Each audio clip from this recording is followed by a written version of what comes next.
Xu Fango and Cesar Vacchiano, principals of R3 and Grupo Consultores, will share with us today the latest news from agencies in China after conducting the most exhaustive independent research among 500 marketeers. It is the first time these results are presented outside of China. Please welcome them on stage.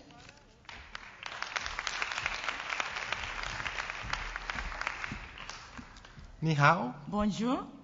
As you can see, I'm Spanish. I'm Chinese. I'm going to speak Spanglish. And I'm going to present in Chinglish today. So bear with us.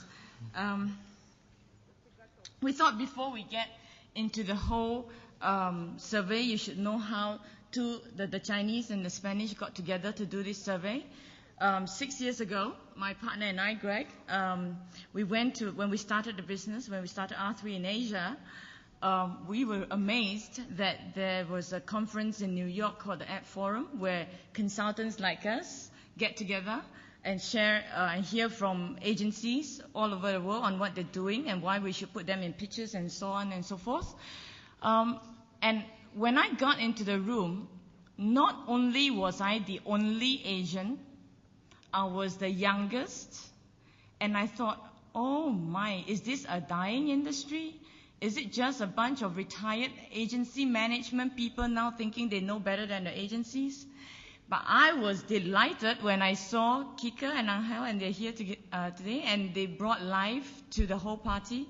And, you know, we found something in common other than the passion for rice and paella. And we found out that they've been doing this amazing survey for 30 years in Europe. And we believe so much that Asia needs the kind of data and transparency on the industry for it to really grow and flourish. And we say, you have to come to China. And the rest is history. So before going to China, we already knew that there was a country with 1.3 billion people, 1/5 of the world. And the Chinese census, because there are so many people, the margin of error is quite big. In fact, it's bigger than the size of the United States. It's the country with the biggest number of blogs in the world, which Puli had earlier on shared with you. It's also the country with the highest number of internet connections through mobile phones. Actually, it's the country with the largest annual sale of mobile phones. Today, 584 million people have mobile phones, 44% of the Chinese population, huge number. Yeah, I'm glad our degree of error here is much better than the population census, because earlier Puli said it was 42%. So 44% is close. But I think what's really amazing, if you think about it, is that most Chinese consumers, the first button they press is not a radio or a TV, that is really old-fashioned, is that of a mobile phone. This is how us, Westerners, see the world, painted by a Spanish in the 15th century. And of course, if you are seeing the world from China, we are the Middle Kingdom. So let's know more about the Middle Kingdom. Shufeng will tell you. Yeah, and it's a long story, but I'll cut it short. We talked a lot about change today, and I think Daniela and Puli earlier on talked about change, and China is always changing. There are still some things that are not changing, thank God. And there's a real belief amongst the Chinese culture that you can explain a lot of things, and we've done it for 5,000 years, on how everything works through the 5 elements of matter, fire, water, wood, and earth. And in fact, that's how my parents chose my name, Shufeng. Go is my family name, and Shufeng was chosen to complement with all the elements that I had missing. So I think the fact that I'm here, they've done a good job.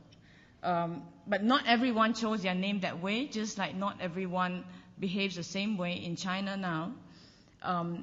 And we are not going to talk about all the history about China, because someone else has done a really good job with much better videos earlier on. Next time we'll hire the agency to do a PowerPoint. But we want to do a quiz now because we don't want to be boring. I have 20 euros here, and who can tell me the picture on the right, which city is in China? We'll get 20 euros. I'm broke.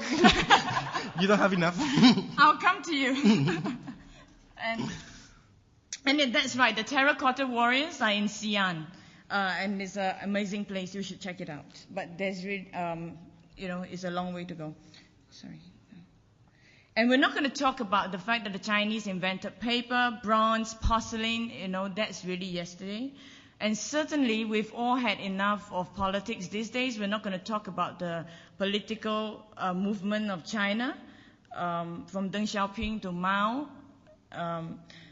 But we want to frame our whole China discussion today around 3 myths that we still observe in the world we're living today. And there is still a strong perception, not just in Europe or in America, but sometimes in Asia as well, on the people thinking that China is playing catch up. So we have other thoughts about that. And thanks to a lot of books that you may have read about doing business in China, and that is all about Guangxi. There's always Guangxi, and I think that's not unique to China. It's in business everywhere. But there are other aspects of China that's made it successful. And lastly, of course, we have to talk about advertising, and there's still, again, a myth that advertising in China is backward.